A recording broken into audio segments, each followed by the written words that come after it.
Ladies and gentlemen, in politics, nothing comes without a plan. Nothing comes without any expectations towards the plan. I want to say that this people so-called Kenya Kwanza government, they are working days and nights to ensure that they are going to eradicate Raila Odinga and Kalonzo Musyoka, as they believe that it is only these two duos that are still remaining to disturb the government. In reality, and also as you want to speak the truth,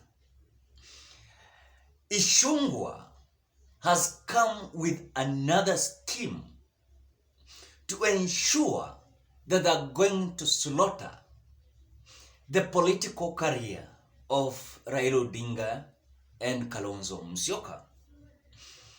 When Kimani Ichung'wah was suggesting this criteria and a new scheme to ensure that Raila Odinga and Kalonzo Musyoka is not going to appear again in the politics of the Republic of Kenya, Kimani Ichung'wah suggests that Raila Odinga, Kalonzo Musyoka to be nominated as EALA Member of Parliament.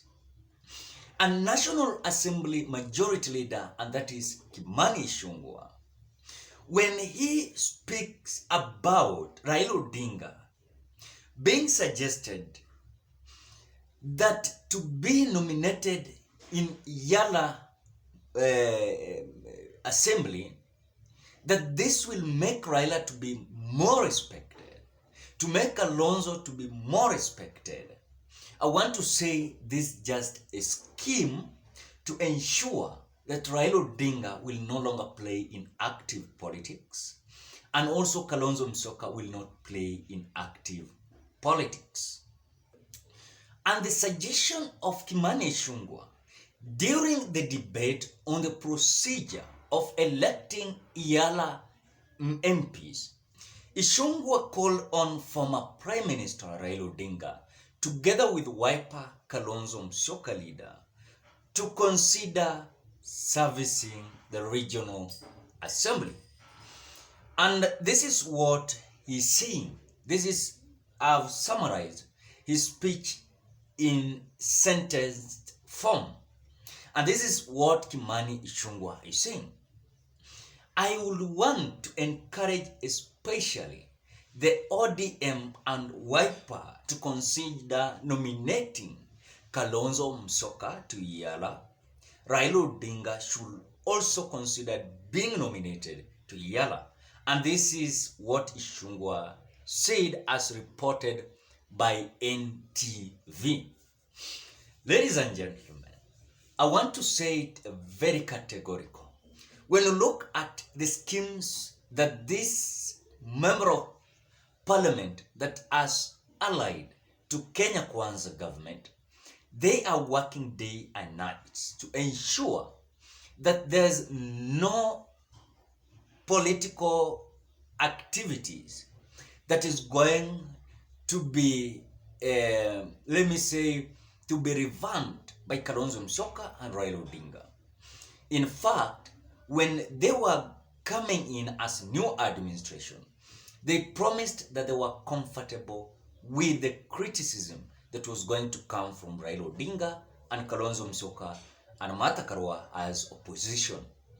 Little did we know that these people, they are not comfortable.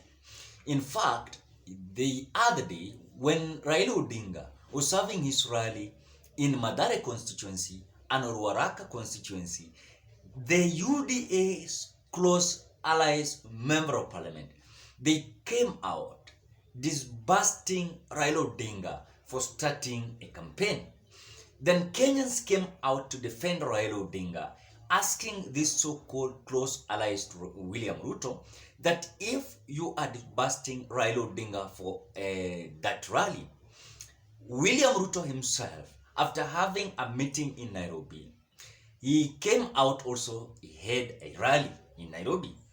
And this was not expected because as the president that has been elected and mandated to work for Kenyans, he has started to campaign.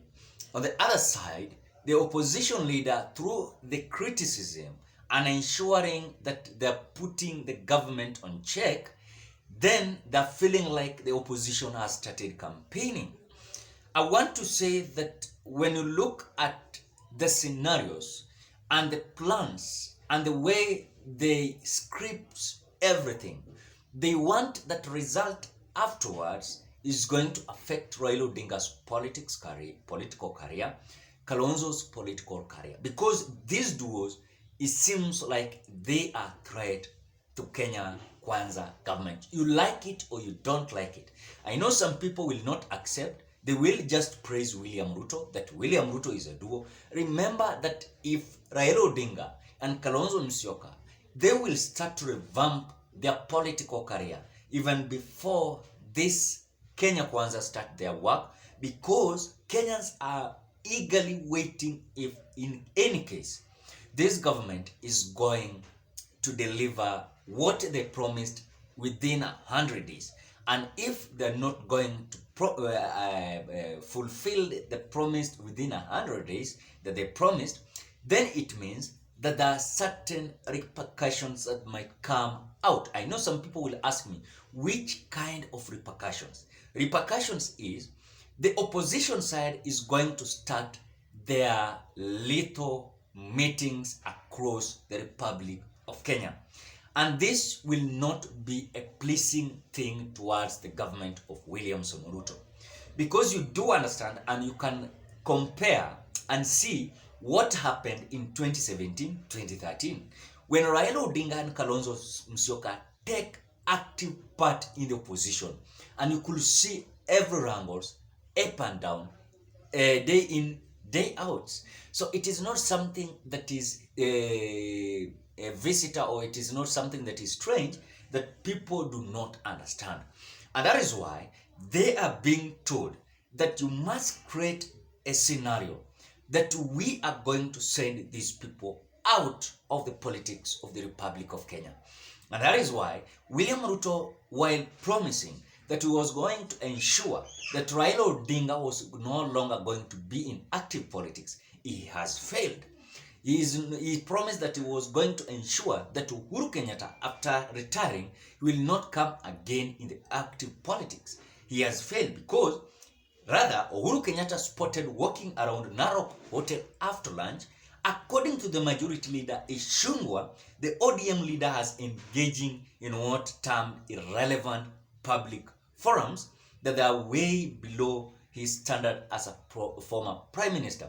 And this meeting in a Narok Hotel with Uhuru Kenyatta and so-called close allies to Azimio, they were planning a way of making their house in order. As Kenya Kwanza Alliance, they are confused whether to deliver to Kenyans or not, because the first thing that they're claiming, there's no resources in the treasury. They're claiming about and complaining about the debts. I mean, some countries are having debts.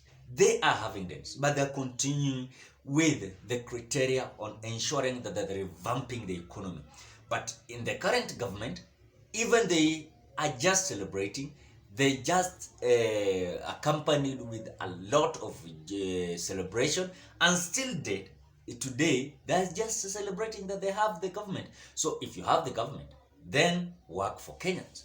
And that is why you saw yesterday when Uhuru Kenyatta was spotted in Narok Hotel after lunch, they felt like there's something that is cooking. And that is why they want to, as long as they will send Raila Odinga to EALA assembly and Kalonzo Musyoka. In fact, I saw someone also suggesting Martha Karua. But someone came out to say Martha Karua was not having impact in the politics of Kenya. So when she is going to be left, she cannot be active as Raila Odinga and Kalonzo Musyoka. So ladies and gentlemen, these are the amazing reports that are emerging. So I want to request you with Herbert, what are your opinion? Give your opinion at the comment section below. give your reasons, explain how you're thinking the impact towards Raila being nominated as Member of Parliament of EALA and Kalonzo Musyoka respectively. So ladies and gentlemen, don't forget to subscribe if you're a visitor. Keep on liking, commenting, and sharing across the social media. Otherwise, thank you so much. Bye bye till we meet on another video.